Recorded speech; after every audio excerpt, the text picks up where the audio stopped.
Hello, this is Brian Rowe with Mythic MTG Tech doing the top 10 vintage decks and top 10 unrestricted cards in vintage. Vintage is a much more diverse format than most people realize. Most games go several turns and there's a lot of clash of ideas going on in vintage. I've been playing at the Friday Night Magic vintage tournaments for a few months here at Mark's Boarding House, and the biggest stateside vintage tournament is coming up here next month. It is Eternal Weekend, August 21st through 23rd. I'm unfortunately not going to make it this year, although I have it in my plans to hopefully be there next year. I do have several friends who are going out that I am loaning cards to play in the tournament. Most of the deck list, or actually all of the deck lists that you're going to see today, come from MTG Top 8, which is a very good source of vintage news of what's going on. They take any of the top 8 lists that they can find anywhere and post them up online. Unfortunately, the Mox Boarding House Friday Night Magic tournaments have not made it up there, even though they're up in the 20-30 player range. There's a lot of honorable mentions here. I'm going to go through them really quickly. I had to cut somewhere. Deathrite Shaman, although it's one of my absolute favorites, did not make this list. It is on some of the lists here, but it's not seeing much play right now. And Dark Confidant didn't make the list because it's really been replaced by Dig Through Time, although this list is so deep that Dig Through Time didn't even make the list. Dig Through Time is the number 2 draw spell in vintage right now that is unrestricted. You're going to see the number 1 coming up. I can see people who could put this up on the list easily. It's a super powerful card that has not yet been restricted in vintage. The 2 blue matters a lot, especially since you have Strip Mine in the environment, so playing basic lands doesn't even guarantee that you get there. Abrupt Decay has taken a back seat recently. A lot of the combo decks have very few pieces that you can hit with Abrupt Decay, although Oath definitely does, and Key does also. Sensei's Divining Top is on here because I want to point out how powerful it is, and I just chose a different card from the decks that are playing Sensei's Divining Top. And Cavern of Souls, surprisingly, has not made a huge impact in vintage. I've been playing it in almost every deck that I play, and it has hands down won me more games than any of the cards on this top list. One example here is playing Delvar of Secrets. If you're playing a Delver list and your opponent puts out Chalice of the Void on 1, turn 1, it's so much fun to watch their face drop as you put out a Cavern of Souls and cast that 1 casting cost wizard. The card is so powerful, and it really screws with a lot of the other strategies of locking people out that are popular in vintage. The card should be seriously considered in more vintage decks. In the number 10 spot here, I've got what was my favorite deck at Gen Con last year. It's a Bugfish deck. It has Dark Confidants, has Deathrite Shaman, has Snapcaster Mage, and it plays a 4 of Force of Will, which I'll get to a little bit later on this list, but it plays a 3 of the card I want to focus on right now, which is Mental Misstep. Mental Misstep is a powerhouse in vintage. It really defines a lot of decks. When they're on the control side or on the combo side, Mental Misstep is really powerful. It hits a lot of different sideboard cards. Red Elemental Blast and Pyro Blast are both strong enough in this environment to play main deck, and Mental Misstep hits both of those, although it's also hit by it. If you've got a graveyard strategy, a lot of the different graveyard solutions that are out there are 1 casters like Nile Spellbomb or Grafdigger's Cage. Having Mental Misstep defensively in your graveyard combo decks is very popular, and it makes me seriously consider whether I want to move to Tormod's Crypt as the sideboard of choice against Dredge over Grafdigger's Cage. Although personally, I'm still using Grafdigger's Cage because of its impact on another deck in this list.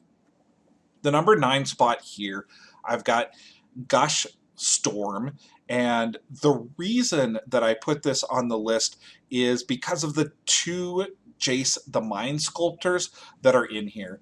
Jace was a powerhouse, dominating Vintage several years ago, and Jace has really taken a back seat to several of the other cards that are higher on this list. But Jace does have a home both in combo decks and in control decks. Jace can get you back in the game when you need to go off a second or third time, and is still one of the most powerful cards to drop on first turn after a Lotus or after a few Moxes.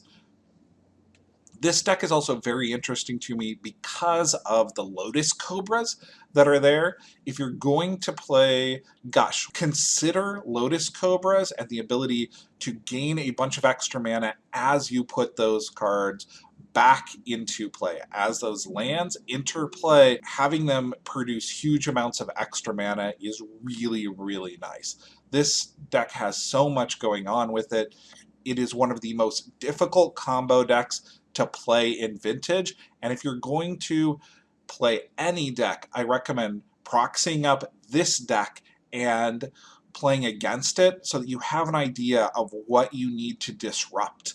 First turn, when I am cobble therapying against a deck like this, it's often taking their draw spells, their gushes, and figuring out if they've got Force of Will in hand. Although Force of Will is another very strong choice of cards to try to pluck out of their hand. In the next spot here, I've got Blue Belcher deck, and I really have it in here for Gitaxian Probe. Gitaxian Probe is one of the most underplayed cards in Vintage. It would not make other people's lists. It is extremely powerful in combo decks, and this has to be the fastest of the combo decks out there. Goblin Charbelcher is a powerhouse. Although it's a little bit of a glass cannon, it's a glass cannon that's backed up by Force of Will and Pact of Negation. So it's nowhere near as glass as people actually think. This is a very, very powerful deck. It only plays one land. It's got massive artifacts in it to produce huge amounts of mana early on so that you can get that Charbelcher out and activated often on turn 1 or turn 2.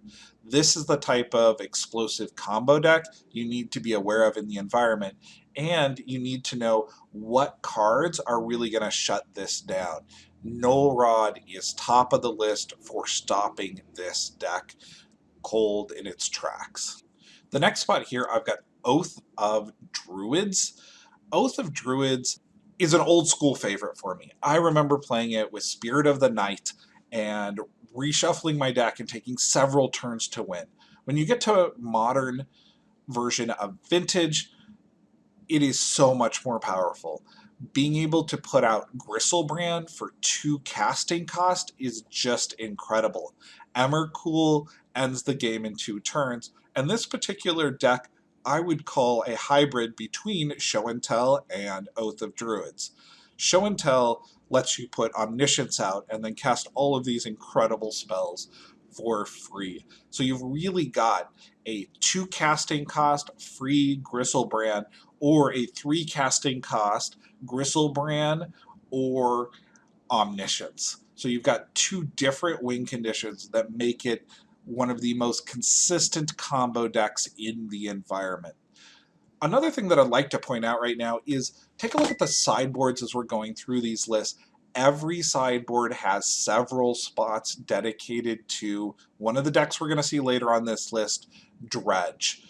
Be aware that you must be prepared to play against Dredge and look at the diversity of options for playing against it. Ravenous Trap is here, and it is one of the absolute best answers because you've got it in your hand, it doesn't get hit by mental misstep, and it's, in my experience, one of the least named cards when they try to cobble therapy on turn 1. The next deck that we're looking at is really what I would call a traditional Hate Bears deck. It does everything that it can to try to stop other vintage decks from doing what they want to do and beat you down with little 2/2 and 2/1 creatures. Thalia is what I'm focusing on for this particular list. Almost every deck that we've seen so far is severely hampered by having Thalia in play. Omniscience is not amazing when you've got to spend an extra mana on every single spell. Gush Storm has serious problems going off, and Goblin Charbelcher, or in this case the Blue Belcher deck, just can't go off with Thalia in play. It's very, very difficult. I also like the main deck Kataki Warwage here, even though they're playing Moxes. Moxes are more important to the unfair decks than they are to the fair decks. They're really in the fair decks so that you can get out a first turn Gaddock or a first turn Thalia. This is one of the few decks where Cavern of Souls is making an appearance, and it is essential to this deck. Another card that I would consider putting into this particular deck is Ghost Quarter. Wasteland is very strong, but most decks play little to no basics, and you could increase the amount of free stone rains by putting Ghost Quarter into a deck like this. Once again, they've also got strong Graveyard Hate with 4 Grafdigger's Cages in the sideboard. Grafdigger's Cage also hits Oath. In the next spot here, I've got Red Blue Delvar as the deck I want to focus on. This is really your kind of Rug Delver or Red Blue list from Legacy, beefed up with the most powerful Planeswalker in Vintage, Dack Phaeton. Yes, you heard me correctly. It's more powerful than Jace, more powerful than Lily, because everybody's got Moxes to steal. A few people have equipment to steal, and some people have giant creatures to steal, like steal Hellkite on turn 1 or turn 2. Dack Phaeton is extremely powerful and is defining what blue-red decks can do to deal with other decks in the environment. Young Pyro here also gets an honorable mention. Young Pyro plays on the same axis as one of the other cards that we're going to see later on in this list, so I'm not really focusing on him today. But this type of tempo control deck is very popular and very good. If I want to play the most competitive deck that I can that really fits my play style, this is the style of deck that I would seriously look at playing in a competitive Vintage tournament. The next deck that I've got on the list is Monastery Mentor. This card has taken Vintage by storm. It feels a lot like a combo deck because once you get the Mentor out, you're winning in a turn or two by this massive flood of small creatures. It kind of reminds me of playing Empty the Warrens, except that it keeps giving you more creatures every turn. As an honorable mention here, I also need to point out Preordain. Preordain is often played as a 4-of in decks like this or combo decks. In and of itself, it really doesn't tell you what archetype someone is playing. It is the most popular cantrip because all of the other cantrips are restricted. So you see this in those large numbers to make up for the fact that you can't play 4 Brainstorms or Ponders in Vintage. Monastery Mentor plays extremely well with free counter spells and with cards like Gush. As you return those lands, put them back into play, you only need 3 lands to get a Mentor out and also start cantripping on the turn that you're building your army to overrun your opponent. White also gives you some really strong sideboard cards. Containment Priest is amazing in Vintage. It helps you beat both Dredge and Oath, two of the most powerful decks in the environment. This is a very fun deck to play. I would definitely recommend checking it out. Next spot here, I've got Planeswalker Control, and it's really to highlight that Force of Will is in almost every deck. And if you build a blue deck with some broken cards and Force of Will, you can make almost anything work. I'm not actually a fan of this deck. I pulled this up because it's one of the few decks that sees mana drain. Mana drain has really taken a back seat in Vintage. It is much more popular in EDH right now, but Force of Will is such a defining card in the Vintage environment. It tries to keep the combo decks fair.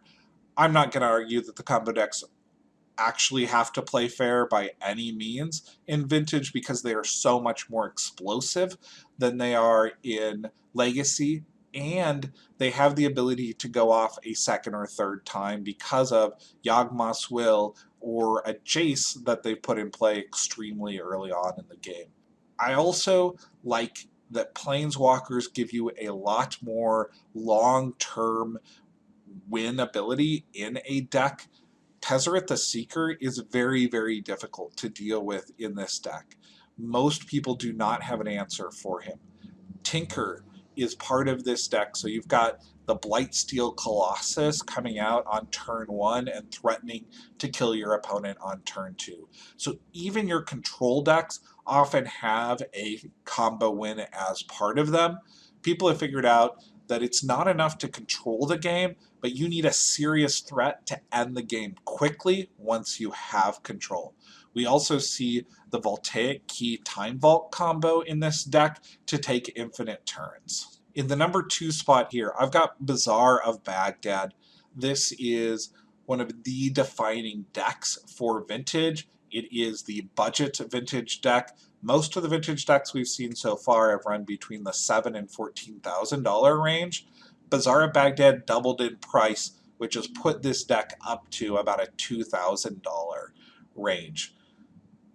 Bazaar makes this deck run. You can win without Bazaars, and I've definitely lost games where I've strip mined their Bazaar on turn 1 and they've just played like landless Dredge. This is one of the 2 Dredge decks you need to be familiar with. This is the combo version of Dredge. You've got Fate Stitchers, you've got Flamekin Zealots, and you've got Dread Return all in this deck. Your attrition version of Dredge is a little more popular right now. It does not play the Dread Return and wins more often through counter spells, but it has serious problems with this version of Dredge, which is so much faster and so much more explosive. It's interesting to see that there are 2 very strong versions of Dredge that are competing at different speeds for control of the Vintage environment. In the number 1 spot here, I've got Mud. Mud has been doing extremely well on the Moto dailies. It is a very popular deck. It basically adds a bunch of taxing costs to everything that you're going to cast. It does really well against the Storm and combo decks, and then it beats you down with Lodestone Golems or Steel Hellkite or Sundering Titan. It's got Forge Masters to get the answers that it needs, and this particular version is running Cavern of Souls to help it with its blue matchup. I really like this deck. It's got a singleton Staff of Nin in here to help you kill Delvers and young Pyros very quickly. It is explosively fast. This is one of those 2 decks you must prepare for in order to win a Vintage tournament. Must be prepared for Dredge, and you must be prepared for Workshops. Workshops are not always in this particular version, though. There's also a Stacks deck out there, and the reason I have this as a bonus deck list today is, number 1, it's not playing a Lotus or all the Moxes, it's playing Serum Powder, and I wanted to talk about Serum Powder a little bit. Serum Powder helps you get to the cards you really need. It is half of what makes Dredge mulligan so well. It also really works in a deck like this where you want to get to a particular answer or a particular starting turn, like Chalice of the Void on 0 or 1, depending on the deck that you're looking for. What I really like about this deck is it won a 50-person tournament without all of power, with Serum Powder, and it's very innovative in the way that it was put together. I myself would have also added a Cavern or 2 in here. This shows you that even in your major archetypes, there's a lot of variants and other things that you can do if you want to brew yourself. If this video has worked for you, please hit that subscribe button. Greatly appreciate it. Thank you to everybody who's over there on Patreon, making the channel great. I really appreciate it. We've got a lot of videos coming out. I'm going to be doing some casual gaming videos this weekend, as I'm going to be traveling around the Seattle area for Gen Cant. And I will also be doing pack openings at each different store that I visit over the weekend. So you're going to see a bunch of pack openings show up on Instagram. Cards deserve to be free. They need to be liberated from the packs that they're stuck in. Some people have giant artifacts like Steel Hellkite. How the hell did I forget that?